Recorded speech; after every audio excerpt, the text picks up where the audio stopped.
Class 9th student, आपके objectives questions के set लिए गए हैं जिसमें कि आपके एग्ज़ाम्स पॉइंट ऑफ व्यू से जो नवंबर में एग्ज़ाम्स होने वाला है आपका, उससे ज़्यादा खास मतलब ज़्यादा इम्पोर्टेंट कह सकते हो उसके लिए है, क्योंकि उसी से सिलेक्टेड क्वेश्चंस लिए गए हैं। तो आप ध्यान से देखोगे हर क्वेश्चंस को, हर ऑब्जेक्टिव क्वेश्चंस को, ताकि आप ज़्यादा से ज़्यादा मार्क्स को ऑब्टेन कर पाओ। ठीक है, चलिए तो स्टार्ट करते हैं हम लोग क्वेश्चन के साथ बिना कोई देरी किए हुए। ओके, तो यहाँ पे आप देखोगे कि आपसे क्वेश्चंस कह रहा है कि each sides of an equilateral triangle is 8 centimetre. तो अगर ये इक्वालेटरल ट्रायंगल है तो आप समझ गए होंगे कि ये तीनों साइड आपस में इक्वल होंगे। तो कह रहा है कि find the areas of the triangle.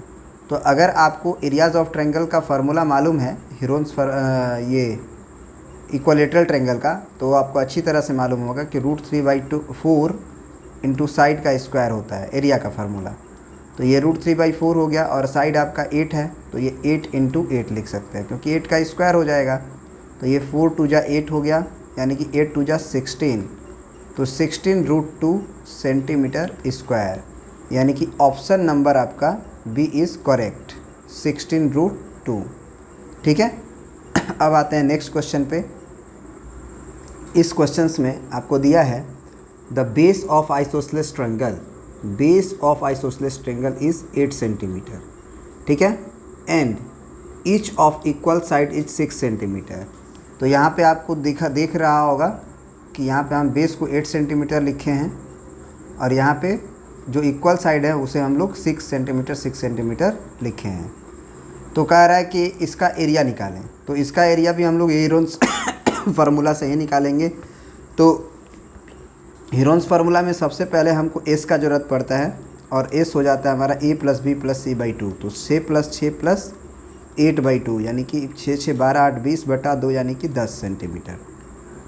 6 6 12 8 20 हो गया बटे 2, 10 सेंटीमीटर। अब s - a निकाल लेते हैं, तो s आपका कितना आया है 10, और a आप इसको मान लो, इसे b मान लो और इसे c मान लो। तो s - a यानी कि 10 में से 6 गया तो 4, फिर आपका s - b भी आपका 4 ही आएगा क्योंकि वो भी 10 में से 6 ही घटेगा क्योंकि दोनों इक्वल है। और s - c का वैल्यू जो है उसके अलावा आपको s का वैल्यू आपका आया हुआ है 10 और -c का वैल्यू आपका हुआ है 8, यानी कि ये 2 सेंटीमीटर, यानी कि s का वैल्यू 10 4 4 2, याद रखिएगा। तो यहाँ से जो हीरोन्स फार्मूला आता है आपका वो आता है s into s - a, s - b, s - c। ठीक है, और s का वैल्यू आपका 10 आया था, s - a का वैल्यू 4 आया था, इसका भी वैल्यू 4 आया था और इसका वैल्यू आपका 2 आया था।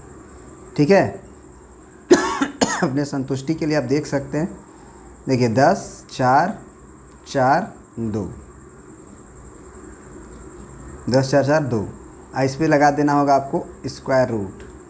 अब देखिए ये जो 10 है ना उसको हम लोग को क्या लिख सकते हैं, 2 × 5 लिख सकते हैं। तो ये 2 × 5 हो गया, 4 और 4 से तो एक बाहर हो ही जाएगा, और इंटू 2, तो यानी कि फाइनल आंसर में हमारा क्या हो जाएगा आपका यहाँ से एक आएगा 4 बाहर और यहाँ से 2 बाहर, तो 4 एक बार और 2 एक बार और अंदर रह जाएगा √5, यानी कि 4 दूना के 8 √5 सेंटीमीटर स्क्वायर, क्योंकि एरिया है ना।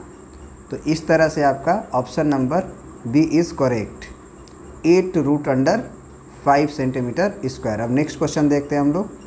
ठीक है, देखिए ये क्वेश्चन जो भी है वो भी सेम क्वेश्चन है।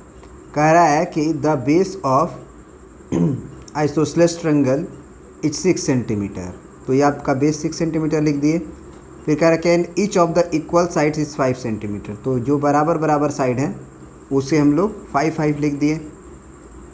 ठीक है, तो हमको निकालना है area the height of triangle. Actually हमें इसमें क्या निकालना है, हाइट ऑफ ट्रायंगल। तो देखो इसमें हम क्या करेंगे, हाइट ऑफ ट्रायंगल निकालने के लिए ना 2-3 तरह का कॉन्सेप्ट यूज कर सकते हो। एक तो वैसे यही यूज कर लो, ये ज़्यादा बेटर रहेगा। यहाँ से आप एक परपेंडिकुलर ड्रॉप कर दो यहाँ पे। अब ये जानते हो कि आइसोसेलेस ट्रायंगल में सामने वाले साइड्स जो होते हैं वो बाइसेक्ट हो जाते हैं, तो ये 3 हो जाएगा और ये भी 3 हो जाएगा। तो ये आपका मान लो एक परपेंडिकुलर हो गया, ये बेस हो गया और ये हाइट हो गया। तो एक ट्रायंगल में अगर आपको परपेंडिकुलर बेस और हाइट मालूम हो, ये 5 का काम कर रहा है क्योंकि हाइपोटेनस है 90 डिग्री के सामने, ये बेस हो गया 3 और ये हो गया परपेंडिकुलर निकालना है। तो आप परपेंडिकुलर का फार्मूला जानते होगे, अंडर रूट एच स्क्वायर और माइनस बेस स्क्वायर। तो ये H square minus base square P का फार्मूला है, ठीक है।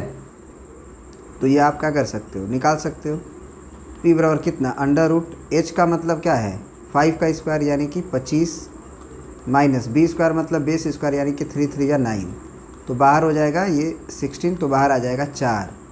तो जो इसका हाइट है ना वो आपका 4 सेंटीमीटर हो जाएगा, जो कि ऑप्शन नंबर कौन सा है, सी। ठीक है, ऑप्शन नंबर आपका क्या है, सी ऑप्शन इज़ करेक्ट। अब आते हैं नेक्स्ट क्वेश्चंस को देखते हैं। देखो यहाँ पे जो कह रहा है वो कह रहा है कि each of equal sides of isosceles right angle triangle is 10 centimetre, find its area. ठीक है, ध्यान से देखो, कह रहा है कि each of equal sides of N isosceles triangle is 10 centimetre long, it's area is. तो चलिए निकालते हैं। सबसे पहले तो यही साइड दोनों बराबर होंगे ना, क्योंकि हाइपोटेनस तो सबसे बड़ा होता है और ये राइट एंगल भी है, तो ये आपको 10 सेंटीमीटर है और ये 10 सेंटीमीटर है, इसका एरिया निकालना है। तो भैया एरिया तो direct half into base into height कह सकते हैं, क्योंकि ये बेस है आपका 10 और ये हाइट उसके ऊपर है, तो ये 10 गुना 10 कर लो आप, तो ये कितना हो जाएगा 2 5 10 यानी कि 50 सेंटीमीटर स्क्वायर। ठीक है, यानी कि ऑप्शन नंबर आपका क्या हो जाएगा, बी, 50 सेंटीमीटर स्क्वायर। अब चलिए आते हैं हम लोग नेक्स्ट क्वेश्चन पे। अब देखिए यहाँ पे कह रहा है कि each side of equilateral triangle is 10 centimetre.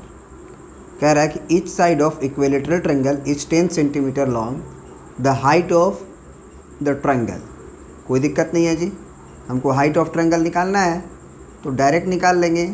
अगर आपको इक्विलेटरल ट्रायंगल के हाइट का फार्मूला नहीं मालूम है तो आप याद कर लीजिए, √3/2 इंटू साइड हो जाता है, सिंपल।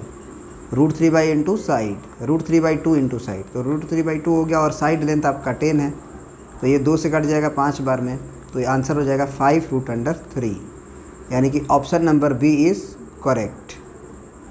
ठीक है, अब चलिए आते हैं नेक्स्ट क्वेश्चन पे। देखिए इस क्वेश्चन में क्या दिया है, कह रहा है कि the height of equilateral triangle is 6 centimetre. जो इक्विलेटरल ट्रायंगल का हाइट दिया हुआ है, ये इसकी जो ऊंचाई है वो 6 सेंटीमीटर दिया है और हमसे पूछ रहा है कि आप इसका एरिया निकालें। कोई दिक्कत नहीं है जी, डायरेक्ट हम लोग फार्मूला लिखेंगे। सबसे पहले तो क्या होता है हाइट का फार्मूला इक्विलेटरल ट्रायंगल का, तो इक्विलेटरल ट्रायंगल का हाइट का फार्मूला जो होता है वो √3/2 इंटू साइड होता है, √3/2 इंटू साइड। तो ये हो गया √3/2 इंटू का साइड का मतलब आप ए मान लो बेस को, और इक्वल टू 6 सेंटीमीटर। तो यहाँ से ए का वैल्यू कितना हो जाएगा, 6 दूना के 12, क्योंकि ये 2 उधर जाके मल्टीप्लाई होगा और बटे √3, ये हो गया। अब अगर एरिया पूछा है इन्होंने, तो एरिया बराबर क्या होता है इक्विलेटरल ट्रायंगल का, तो √4 इंटू साइड का स्क्वायर।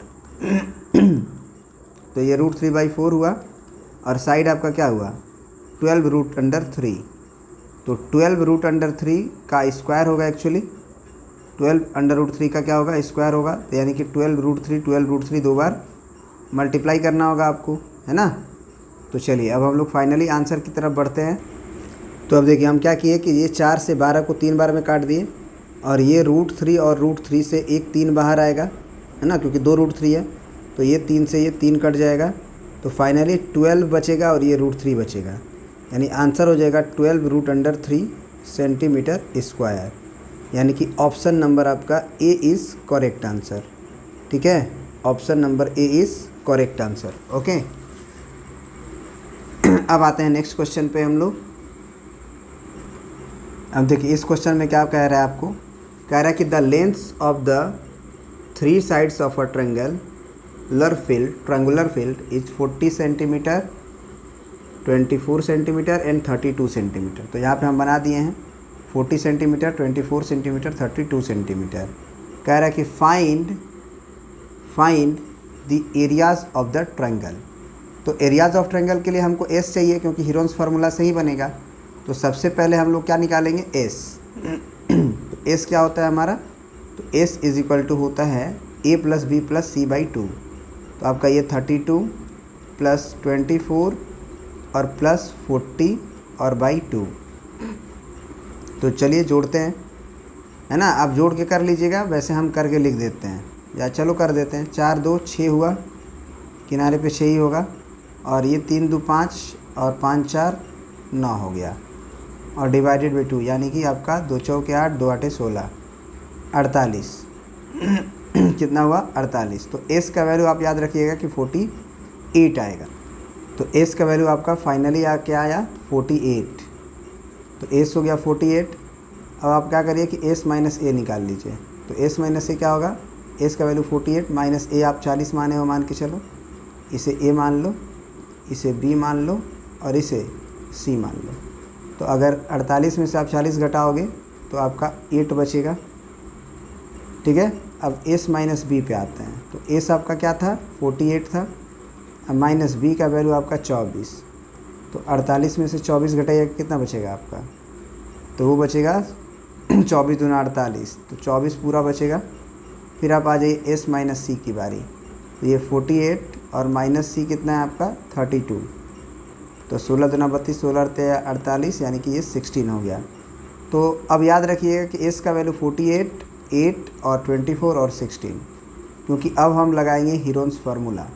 तो हीरोन्स फार्मूलास का में एरियाज ऑफ ट्रायंगल क्या होता है, अंडर रूट एस में, ठीक है। ये आपका होता है फार्मूला। अब एस का वैल्यू आपका क्या आया था, 48। एस माइनस ए का वैल्यू आया था 8। एस माइनस बी का वैल्यू आपको देखना पड़ेगा कि क्या आया हुआ था, देख लीजिए। एस माइनस बी 24 16 24 और 16, तो ये 24 लिख लो और ये 16 लिख लो। अब देखो ये 48 जो दिख रहा है उसमें हमको 16 या 48 दिख रहा है, तो 16 एगो ले ले बाहर, क्या है कि ये 16 यहाँ का और यहाँ का 16 बाहर आ जाएगा हमारा। और ये 8 है ना, इसको हम 8 ही रहने देते हैं, क्योंकि हम इस 24 को 8 × 3 लिखेंगे, ठीक है। अब ये 3 से एक 3 भी बाहर, ये 8 से एक 8 भी बाहर, यानी कि 16 एक बार बाहर, 3 एक बार बाहर और 8 एक बार बाहर। तो कितना हो जाएगा ये 16 या 48 और गुनी 8, तो 8 × 64 को हो गया 4, और ये हो गया 8 चौके 32 और 6 38, तो 384, यानी कि ऑप्शन नंबर आपका कौन सा सही हो गया, सी 384, ठीक है। अब आते हैं नेक्स्ट क्वेश्चन। देखिए कभी भी ये क्वेश्चन नंबर जो 10 है उसमें देखिए क्या लिखा हुआ है, लिखा हुआ है कि the sides of a triangle are in the ratio, यानी कि इनके साइड्स के रेशियोज दिए गए हैं 5:12:13 and its perimeter is equal to 150। तो फाइंड इट्स एरिया। तो सबसे पहले कभी भी रेशियो अगर दिया हो तो वो आप x में मान लेना। एक लेंथ को मान लो आप 5x, एक लेंथ को मान लो 12x और एक लेंथ को मान लो 13x, ठीक है। तो एक्चुअली इन्होंने पेरीमीटर को क्या दे रखा है कि पेरीमीटर है 150। तो यहाँ से हमारा पेरीमीटर कितना होगा, 5x plus 12x plus 13x, इसका वैल्यू हो जाएगा 150। तो ये कितना हो जाएगा आपका 13 और 12 जोड़ोगे तो 3 और 2 5 15 हुआ ना, 15 और 10 25 और 5 30, ठीक है ना। ये 30 x हुआ, तो x का वैल्यू कितना हो जाएगा आपका 150/30, यानी 0 से 0 गया और 3 5 15, यानी कि 5। तो ये जो x का वैल्यू है ना वो 5 आ गया। तो बस याद रखना था कि x का वैल्यू क्या आएगा, ठीक है। अब देखिए x का वैल्यू अगर 5 आ गया तो a का वैल्यू आपका यहाँ से 5x है, 12x है और 13x है, तो 50 25 हो जाएगा आपका a का वैल्यू। फिर ये 12 5 60 हो जाएगा और ये 13 5 65 हो जाएगा, ठीक है। अब s का ज़रूरत पड़ता है हमको, तो s होता है पेरीमीटर बाई 2। तो पेरीमीटर आपको 150 दिया गया था यहाँ पे, ठीक है ना। पेरीमीटर जो है आपको दिया गया है यहाँ पे 150 सेंटीमीटर। तो 150 सेंटीमीटर डिवाइडेड बाई आपको क्या कर देना है, 2 कर देना है। तो 150 डिवाइडेड बाई 2 करोगे तो 150 का आधा होता है 2 7 14 और 2 5 10, 75। अब अगर एस का वैल्यू आ गया, ए का वैल्यू आ गया सब, तो हमको S minus A, S minus B, S minus C को कैलकुलेट करके रख लेना है। तो चलिए हम यहीं पे आपको कैलकुलेट करके रख भी दे रहे हैं, ठीक है ना। यहाँ से तो एस माइनस ए क्या होगा, तो देखो ये 75 है और ए आपका 25 है, घटाओगे तो क्या आ जाएगा 50। फिर एस माइनस बी कैलकुलेट कर लो, तो एस आपका 75 है और बी आपका 60 है, तो 70 और 5 75, यानी कि 15 हो जाएगा। और फिर एस माइनस सी क्या हो जाएगा तुम्हारा, तो यहाँ से आप कह सकते हो कि एस माइनस बी जो सी होगा हमारा वो हो जाएगा कितना, तो सी आपका ये 65 है ना और ये 75, तो 65 और 10 यानी कि ये 10 हो जाएगा। तो बस याद रखना है कि एस क्या है 75, 50, 15, 10। चलिए तो ये आपका हो गया एरियाज़ ऑफ ट्रायंगल का फार्मूला और वैल्यूज़ हम रख दिए। तो 75 से आप देख रहे होंगे कि 15 दिख रहा है यहाँ से, तो 15 × 5 = 75, इसको लिख लो 15 × 5। फिर 50 को क्या लिख सकते हो 5 × 10, और इस 15 को तो 15 ही रहने दो और इनटू में ये 10 है। तो आप देखोगे फाइनली आपका बाहर क्या आ जाएगा, ये एक 15 से, ये 15 से बाहर एक आ गया 15 और गुना 5 से एक 5 आएगा बाहर, तो 15 × 5 = 75 हो गया और गुना 10 यानी कि 750, यानी कि आपका B option is the correct answer, 750 centimetre square. अब आते हैं नेक्स्ट क्वेश्चन पे।